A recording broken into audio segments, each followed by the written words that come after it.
আসসালামু আলাইকুম, welcome to our channel multi blog Rimu.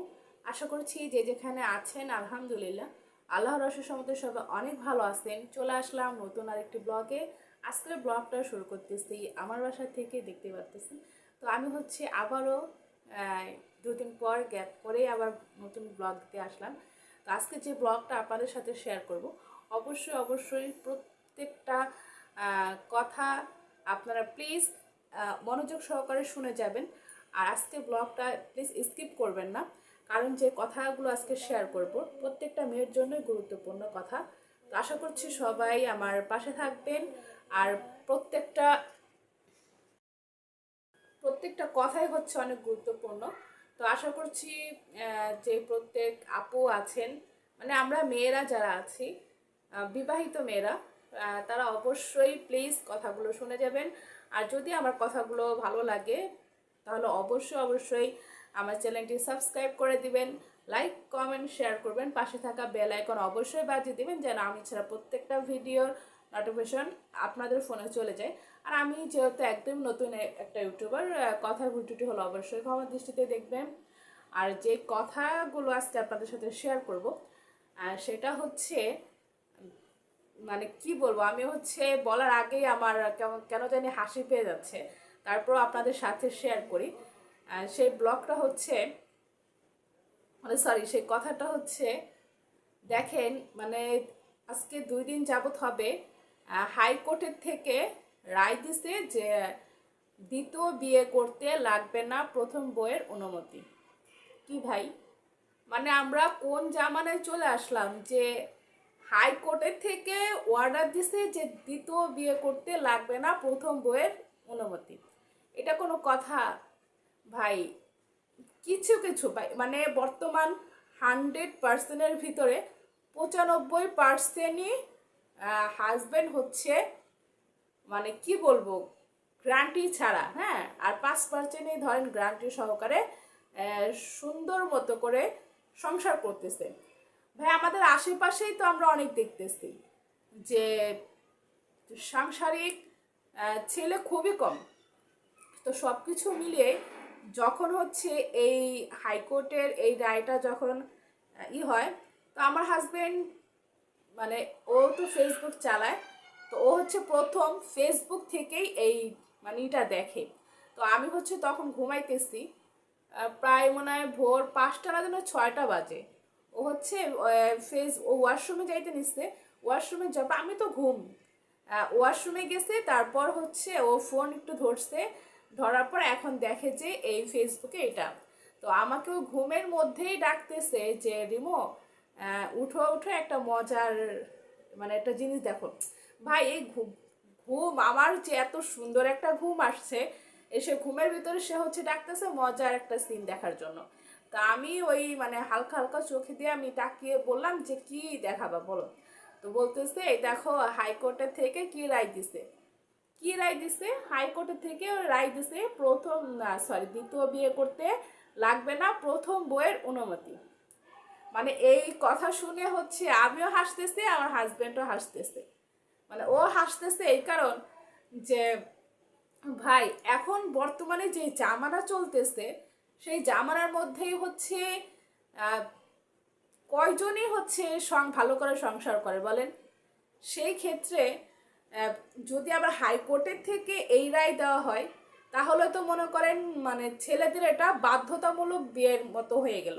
যে হাইকোর্টের থেকে অর্ডার করছে যেহেতু সেটা আমরা আমাদের মতো করে করে নেই, কারণ প্রথম বউ তো আর কিছু করতে পারবে না, যেহেতু হাইকোর্টের থেকে রায় করে দিছে যে কোনো অনুমতি নিতে হবে না।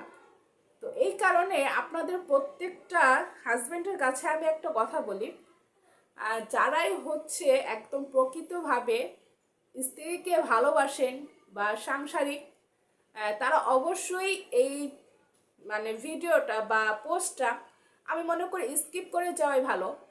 কারণ যেহেতু একটা হাস্যকরের মতো হয়ে গেছে বিষয়টা। আর অনেকেই আছে দেখেন যে ঘরে যদি হুড়পড়িও থাকে, সুন্দর বউ থাকে, সেই পুরুষদের যদি চরিত্র ভালো না হয়, তাহলে সেই পুরুষরা কি করে ভাই? বাহিরে চোখ দিবেই, বাহিরে অন্য নারীর দিকে তাকাবেই। তাহলে সেই পুরুষদের ক্ষেত্রে কি আরও সুযোগ হয়ে গেছে না? যে হাই এমনিতেই তো আমরা মজে আছি যে বাহিরে ঘরে যতই থাকুক না কেন, সুন্দর থাকুক না কেন, কিন্তু বাহিরে আমাদের চোখ দিতেই হবে। তো সেই ক্ষেত্রে যেহেতু হাইকোর্টের থেকে এই রায়টা করে দিছে, তো যাক, আমাদের আর কোনো ভয় নাই, আমরা আমাদের মতো করে বিয়ে করে নিব। মানে অনেকেই এটা ভাইবা মানে কি যে খুশি। আর এই পোস্ট আর এই ভিডিওটা ভাই কত মানুষ যে ছড়াইছে, আর বিশেষ করে ছেলেরা ছড়াইছে, মানে পুরুষ মানুষরাই ছড়াইছে বেশি। তো আমি একটা কথা বলি, যদি আপনার মানে প্রথম স্ত্রী থেকে যদি কোনো চুল পরিমাণে কোনো যদি খামতি না থাকে, তাহলে আশা করছি আপনারা কখনোই এই জিনিসগুলো মাথায় আনবেন না যে দ্বিতীয় বিয়ে কখনো করতে হবে কিনা। হ্যাঁ, আর দ্বিতীয় বিয়ে করে কারা? যারা হচ্ছে প্রথম বোর থেকে সুখ না পাচ্ছে, বা প্রথম ওয়াইফের থেকে বা প্রথম ওয়াইফ সাংসারিক না, অশান্তি করতেছে, বা তার অন্য কারোর সাথে পরকীয়া আছে, সেই ক্ষেত্রে যদি আপনি দ্বিতীয় বিয়ে করেন আপনার জন্য ঠিক আছে। কিন্তু আপনার ওয়াইফ যদি সঠিক থাকে, আপনার ওয়াইফ যদি ভালো থাকে, তাহলে কেন ভাই দ্বিতীয় বিয়ে করার ইচ্ছে জাগবে? আর আপনি এইটা দেখেই খুশি বা হবেন কেন? এখন আমি হচ্ছে আমার হাজবেন্ডকে বিষয়টা আমি বলতেছি যে এটা মানে দেখার পর তোমার ফিলিংস কেমন? ও বলতেছে আমার ফিলিংস কি ভাই, আমার কোনো ফিলিংস নাই, এমনিতেই হচ্ছে আমি যাকে বিয়ে করছি তাকেই সামলে রাখতে পারতেছি না। হ্যাঁ, আর সাংসারিক যে প্যারা আর নিতে চাই না। তো সব কিছু মিলেই ও হচ্ছে এ কথা বলতেছে। তো আমি ওর কথা শুনে হাসতেছি, ভাই রে ভাই, তুমি একটাই করেই এরকম, আর দেখো মানুষ কত মানে একটা বিয়ে করার পরও হচ্ছে আরো 3-4টা বিয়ে করে ফেলে। হ্যাঁ, পরে ও বলতেছে যে ভাই তাদের এনার্জি আছে, আমার কোনো এনার্জি নাই, একটা ঘরে বউ বাচ্চাকে সামলাইতে পারি না, আবার নাকি বিয়ে। তো যাই হোক, তো আমার হাজবেন্ড হচ্ছে আমার সাথে এভাবে মজা করতেছিল। তো কিছু কিছু পুরুষ আছে ভাই, একটা বিয়ে করেই হচ্ছে বউরে খাওয়াইতে পারে না, বউরে হচ্ছে যত্ন করে রাখতে পারে না, অথচ 3-4টা বিয়ে করে ফেলে। হ্যাঁ, তো সেই পুরুষদের ক্ষেত্রে বলবো, আবার দেখেন সেই বউগুলো কিন্তু ঠিক করে রাখতে পারে না, কিন্তু অথচ সেই পুরুষদের কিন্তু লম্বা লম্বা কথা আছে। তো সব কিছু মিলিয়ে আপনাদের কাছে আমি একটা কথাই বলবো যে আমাদের স্বামী বা আমরা স্বামী স্ত্রী যারাই হচ্ছে দেখবেন যে ভালো থাকে বা একটু সুখে থাকে, শান্তি থাকে, অনেক মেয়ে আছে ভাই, অনেক পুরুষ আছে যে একটু ডাল ভাত খেয়ে থাকতে চায় ভালো, কিন্তু কোনো ঝামেলা চায় না। হ্যাঁ, তারা হচ্ছে সাংসারিক। আর দেখবেন কিছু কিছু মানে মহিলা হোক বা পুরুষ হোক, তারা যদি অনেক বিলাসিতাও থাকে, অনেক টাকা পয়সাও থাকে, তারপরও না তাদের ভিতরে কেমন জানি একটা অশান্তি ভাব চলে আসে, সুখ নাই, বা হাজব্যান্ডের ভিতরে একরকম, ওয়াইফের ভিতরে হচ্ছে আরেক রকম। তাদের ক্ষেত্রে বলবো আপনারা সবাই হচ্ছে নিজেদের মতো করে নিজেরা একটু হাজব্যান্ড ওয়াইফ আপনার দুজন দুজনকে একটু যদি ভালো করে বুঝেন, বা দুজন যদি একসাথে বসে একটু ভালো করে কথা বলেন, তাহলে আমি মনে করব যে আপনারা অবশ্যই সংসার জীবনে হ্যাপি থাকতে পারবেন, ভালো থাকতে পারবেন। আর পুরুষ মানুষ যারা হচ্ছে বাহিরে কাজ করে মানে বিয়ের পর, তারা আসলেই চায় যে যারা সাংসারিক আর কি, তারা চায় যে আমি সারাদিন কাজ করেছি, কাজ করার পর আমার ইচ্ছে হয়, এমনিতেই পুরুষদের ইচ্ছে হয় যে, আর এমনিতেও পুরুষরা বাহিরে কাজ করার পর কিন্তু সারাদিন শরীর ক্লান্ত থাকে, তাই না? আর ক্লান্ত থাকার পর ওই পুরুষরা কিন্তু চায় যে ঘরে এসে তার বউ বাচ্চাকে দেখবে, হ্যাঁ, ঘর দোর হচ্ছে পরিষ্কার দেখবে, মানে সে ঘরে যাওয়ার পর হচ্ছে ওয়াইফটা হাসি দিয়ে কথা বলবে, বা হাজব্যান্ড ওয়াইফের ভিতর বন্ডিংটা অন্যরকম থাকবে। হ্যাঁ, এটাই তো হচ্ছে হাজব্যান্ড ওয়াইফের। এখন সেই ক্ষেত্রে যদি আপনার হাজব্যান্ড বাহিরে কাজের থেকে আসার পর যদি স্ত্রী যদি ওই যে এখন যে যুগ বেরোইছে, কাজের থেকে চলে আসছে, তারপর হচ্ছে আমরা ফোন ইউজ করতেছি, ফোন টিপতেছি, ভাই তাহলে তো অবশ্যই হাজব্যান্ডটা চেতে যাবে, তাই না? আর সেই ক্ষেত্রে হচ্ছে হাজব্যান্ড দুই একটা কথা বলবে, বা তুমি দুই একটা কথা বলবা, এমনিতেই ঝামেলা লেগে যাবে। তো সেই ক্ষেত্রে আমরা কি করব, এই বর্তমানে যে মোবাইলের যুগ, আমরা অবশ্যই মোবাইল কেন ইউজ করব না, যখন ফ্রি অপশন থাকবো তখন হচ্ছে আমরা ফোন ইউজ করি। আর যখন হাজব্যান্ড কাজের থেকে চলে আসবে তখন আমরা ফোনটা নাই ধরি, তখন হাজব্যান্ডকে সময় দিই। হ্যাঁ, এটাই কিন্তু ভালো হয়। আর প্রত্যেকটা হাজব্যান্ডকে বলবো, আপনারা যারা বিবাহিত আছেন তারা অবশ্যই অবশ্যই বন্ধু বান্ধব কিন্তু থাকবেই। হ্যাঁ, কিন্তু বন্ধু বান্ধবের থেকেও কিন্তু সবচাইতে ম্যাটার করে তার বিয়ের পর তার ওয়াইফ। আপনি যদি বিয়ের পর ধরেন সারাদিন আপনি কাজ করছেন, এখন কাজ করে যদি আপনি আপনার বউকে সময় না দেন, যদি আপনি কাজের থেকে এসে যদি আপনি আপনার বন্ধুদের সাথে সময় দেন, তাহলে ওই ওয়াইফটার কেমন লাগবে? ভালো লাগবে বলেন? ভালো লাগবে না। আপনি বন্ধুদের কাজের থেকেও, কাজের ক্ষেত্রেও কিন্তু আপনি বাহিরে মানুষের সাথে চলতেছেন, কথা বলতেছেন। আর যে মানুষটা ঘরে আসছে সেই মানুষটা কিন্তু আপনার পথ চেয়েই বসে থাকে যে সে কাজের থেকে আসবে, তার সাথে দুটো কথা বলবো, তার সাথে সময় পার করব। হ্যাঁ, তো সবকে একসাথে খাওয়া দাওয়া করবো। সেই ক্ষেত্রে যদি আপনি বাহিরের সময়টা দেন, তাহলে সেই সময়টা কিন্তু আপনার ওয়াইফ পাচ্ছে না।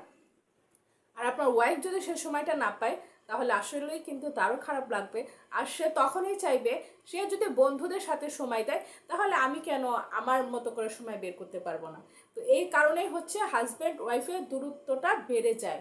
তো আমরা এই কাজগুলো না করি, আমরা আমাদের মতো করে সুন্দর করে হাজব্যান্ড ওয়াইফ যদি নিজেদেরকে দুজন দুজনকে বোঝে, তাহলে আমি মনে করি হাজব্যান্ড ওয়াইফের ক্ষেত্রে কখনো ঝামেলা হবে না, কখনো সংসারের ক্ষেত্রে কোনো অশান্তি লাগবে না। তো আজকে হচ্ছে আমি অনেক কথা বলে ফেলছি।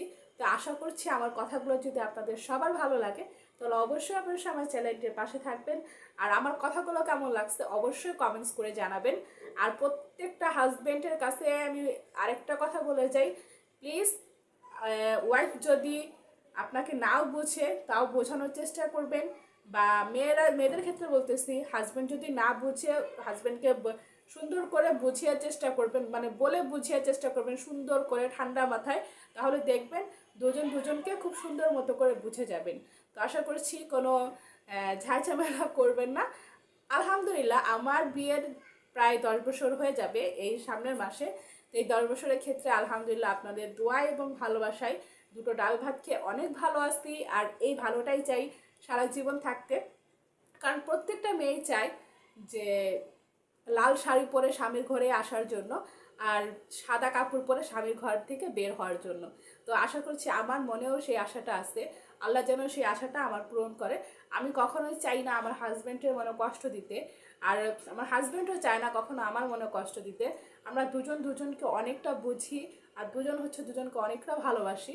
আর সেই ভালোবাসাটাই আপনাদের সাথে কোনো একটা সময় দুজনেই শেয়ার করব ইনশাল্লাহ। সেটা দেখার জন্য অবশ্যই আমার পাশে থাকবেন। তো আজকের মতো সবাই ভালো থাকবেন, সুস্থ থাকবেন।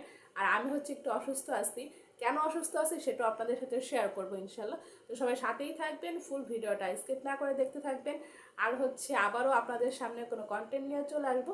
সবাই ভালো থাকেন, সুস্থ থাকেন। টাটা, আসসালামু আলাইকুম, আল্লাহ হাফিজ।